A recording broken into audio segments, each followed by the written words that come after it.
सभी को जय मसीह जी की। प्रभु यीशु मसीह के नाम से परमेश्वर का दया प्रेम अनुग्रह सबके ऊपर बना रहे। सभी के बच्चे परिवार सब चंगे वाला निरोग तंदुरुस्त रहे। आज हम चलेंगे ऑडियो बाइबल वचन के पाठ 33वां भाग में। हालेलुया। न्याय का दिन, जब मनुष्य का पुत्र अपनी महिमा में आएगा और सब स्वर्गदूत उसके साथ आएंगे, तो वह अपनी महिमा के सिंहासन पर विराजमान होगा और सब जाति उसके सामने इकट्ठे की जाएगी। और जैसे चरवाहा भेड़ को बकरियों से अलग कर देता है, वैसे ही वह उन्हें एक दूसरे से अलग कर देगा। हालेलुया। वह भेड़ों को अपनी दाहिनी ओर और बकरियों को बाईं ओर खड़ा करेगा। ये प्रभु यीशु मसीह के बारे में कहा जाता है। मनुष्य का पुत्र प्रभु यीशु मसीह के बारे में कहा गया है। और भेड़ों को अलग और बकरी को अलग जिस तरह से चरवाहा कर देता है, उसी तरह से पापियों को अलग और धर्मियों को अलग प्रभु यीशु मसीह कर देंगे। हालेलुया। धर्मी मतलब जो यीशु मसीह को मानते हैं, जो यीशु मसीह के वचन पे चलते हैं, वो दाहिने ओर जाएंगे यानी स्वर्ग में जाएंगे। और जो बकरी जिसको कहा गया, वो दुष्ट को कहा गया है, वो बाईं ओर जाएगा यानी कि नरक में जाएगा। हालेलुया। तो इसीलिए परमेश्वर के से प्रार्थना करते रहिएगा कि बीमारी से भी चंगा करे और आपको धर्मी भी बना कर रखे, हर एक बुराई से हर एक पाप से भी बचा कर रखे। हालेलुया। तब राजा अपनी दाईं ओर वालों से कहेगा, हे मेरे पिता के धन्य लोगों, आओ उस राज्य के अधिकारी हो जाओ जो जगत के आदि से तुम्हारे लिए तैयार किया गया है। क्योंकि मैं भूखा था और तुमने मुझे खाने को दिया, और मैं प्यासा था और तुमने मुझे पानी पिलाया। मैं परदेसी था और तुमने मुझे अपने घर में ठहराया। मैं नंगा था और तुमने मुझे कपड़े पहनाया। मैं बीमार था और तुमने मेरी सुधि ली। मैं बंदीगिरी में था और तुमने मुझसे मिलने को आया। हालेलुया। वो दाहिनी ओर वाले को कहेंगे प्रभु कि मैं जब बीमार था तो तुम मुझे देखने के लिए आया था, जब मैं भूखा था तो तुम मुझे खाना खिलाया, जब मैं नंगा था तब तुमने मुझे कपड़ा को पहनाया, जब मैं बंदीगिरी मतलब जेल में था तो तुम मुझे देखने के लिए मिलने को ले आया। तो इसीलिए तुम स्वर्ग के वारिस हो गए, ऐसा उन्होंने कहा। तब आगे हम देखते हैं कि उन्होंने क्या कहा। तब धर्मी उसको उत्तर देंगे, तब धर्मी जो यीशु मसीह को मानते थे वो लोग कहेंगे, हे प्रभु, हमने कब तुझे भूखा देखा और खिलाया, या प्यासा देखा और पानी पिलाया? हमने कब तुझे परदेसी देखा और अपने घर में ठहराया, या नंगा देखा और कपड़े पहनाया? हमने कब तुझे बीमार या बंदीगिरी में देखा और तुझसे मिलने आए? तब राजा उन्हें उत्तर देगा, यानी प्रभु यीशु मसीह उन्हें उत्तर देगा, मैं तुमसे सच कहता हूँ कि तुमने जो मेरे इन छोटे से छोटे भाइयों में से किसी एक के साथ किया, वह मेरे ही साथ किया। हालेलुया। और तब आगे कहता है कि तब वह बाईं ओर वालों से कहेगा, हे शापित लोगों, मेरे सामने से उस अनंत आग में चले जाओ, यानी नरक में चले जाओ, जो शैतान और उसके दूतों के लिए तैयार किया गया था। नरक मनुष्य के लिए नहीं तैयार किया गया था, शैतान और शैतान के दूतों के लिए तैयार किया गया था। हालेलुया। तो लेकिन जब मनुष्य परमेश्वर की आज्ञा नहीं मानता है, परमेश्वर की चाल पे नहीं चलता है, शैतान की चाल पे कुकर्म करता है, नशा करता है, तब वो जो है शैतान की चाल पे चल के वो नरक को सहभागी हो जाता है। हालेलुया। और उसके दूतों के लिए तैयार की गई है।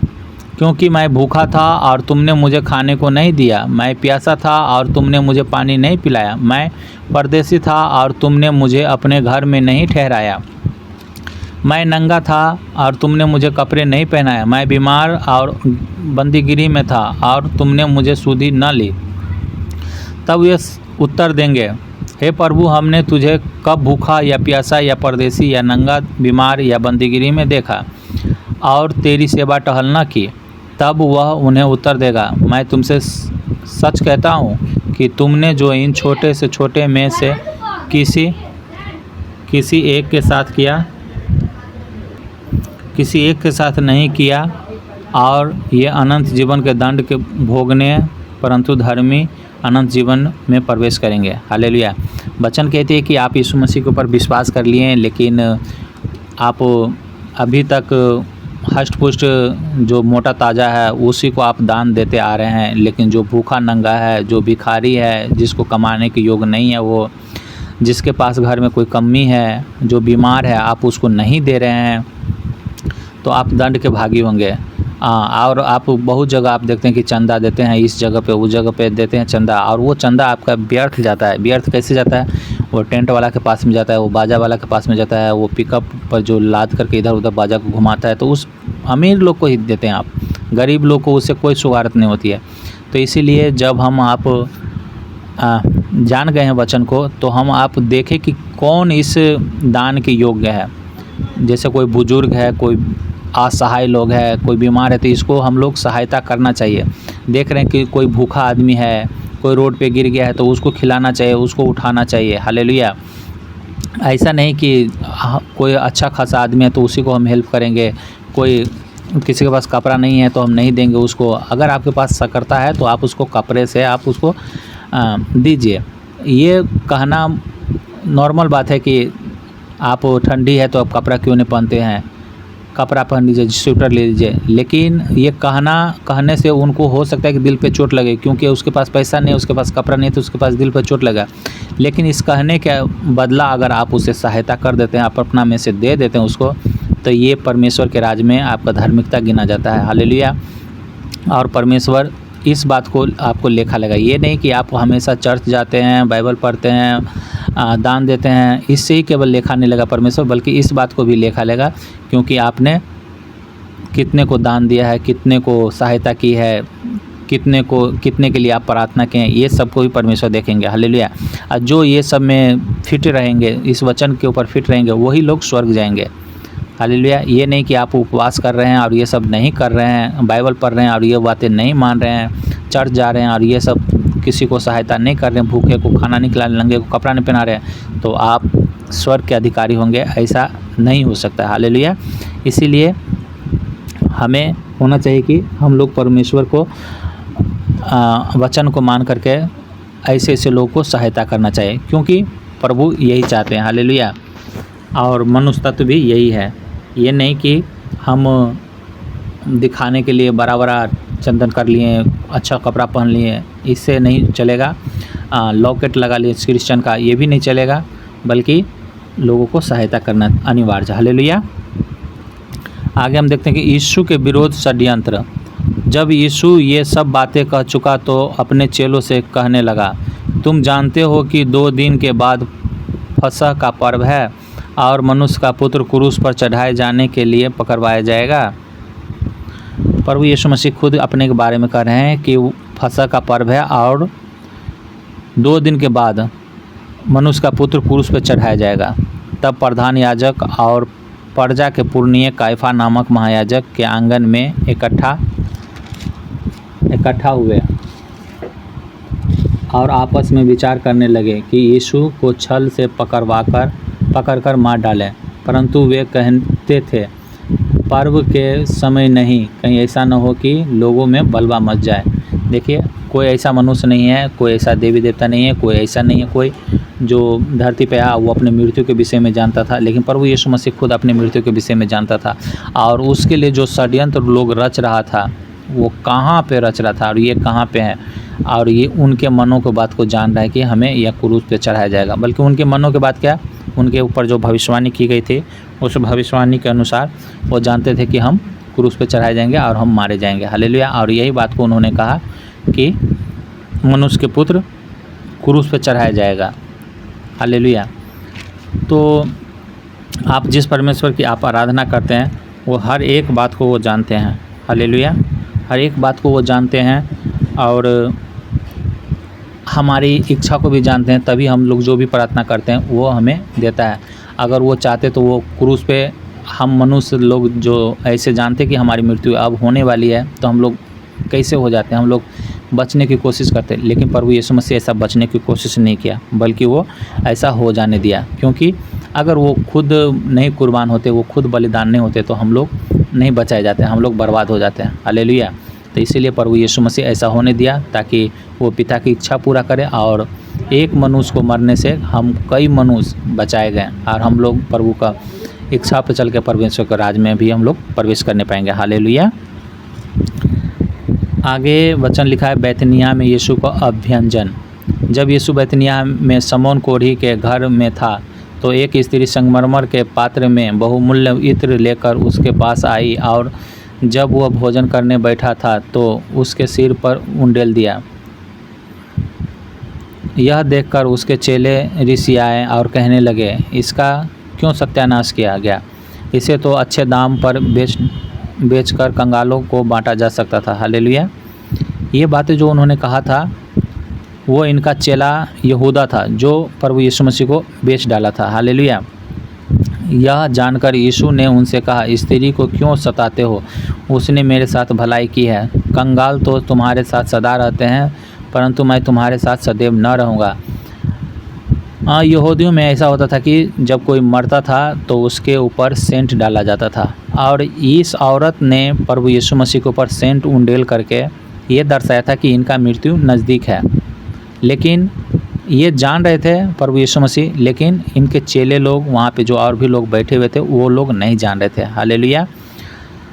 जैसे हम लोग मिट्टी देने के लिए जाते हैं हिंदू में, उसी तरह से यहाँ पे सेंट उंडेला जाता था। उसने मेरी देह पर जो यह इत्र उंडेला है, इत्र माने सेंट, वह मेरे गारे जाने के लिए किया गया है। उनको गारे जाने के लिए, वो खुद बताते हैं प्रभु यीशु मसीह कि मेरे गारे जाने के लिए किया गया है। हालेलुया। भला कोई जान सकता है कि उसके ऊपर कोई मरने वाला, अभी कोई जिंदा आदमी है और उसके लिए मृत्यु का भोज अगर कर दिया जाए या उसकी चौथी कर दिया जाए या कुछ ऐसे जो भी मरने वाले आदमी को लिए किया जाता है वो चीज़ किया जाता है, कितना उसको बुरा लगा। लेकिन यहाँ पर प्रभु यीशु मसीह को मरेंगे इसके लिए उसके ऊपर सेंट डाला, और प्रभु यीशु मसीह को गुस्सा नहीं है बल्कि उससे वो आनंदित हुए, और वो कह रहे हैं कि उसने मेरी देह पर जो यह इत्र उंडेला है वह मेरे गारे जाने के लिए किया है। गारे जाने के, मर जाएंगे वो और उसको गारे जाएंगे, इसके लिए वो किया है। वो खुद अपने मुंह से कह रहे हैं, और उस औरत के ऊपर गुस्सा नहीं हो रहा है। देखिए कितना महान परमेश्वर है, कितना सामर्थ्य परमेश्वर, कितना बातें को वो जानते हैं कि हमारे मृत्यु के लिए वो चीज़ कर रहा है और उसको गुस्सा भी नहीं आ रहा है। हालेलुया।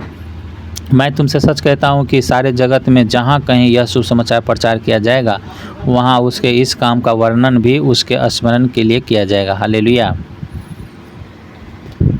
आगे बताता है यहूदा इस्करियोतियों का विश्वासघात। तब यहूदा इस्करियोती ने, जो 12 चेलों में से एक था, प्रधान याजकों के पास जाकर कहा, यदि मैं उसे तुम्हारे हाथ पकड़वा दूँ तो मुझे क्या दोगे? उन्होंने उसे 30 चांदी के सिक्के तौलकर दे दिया और वह उसी समय से उसे पकड़वाने का अवसर ढूंढने लगे।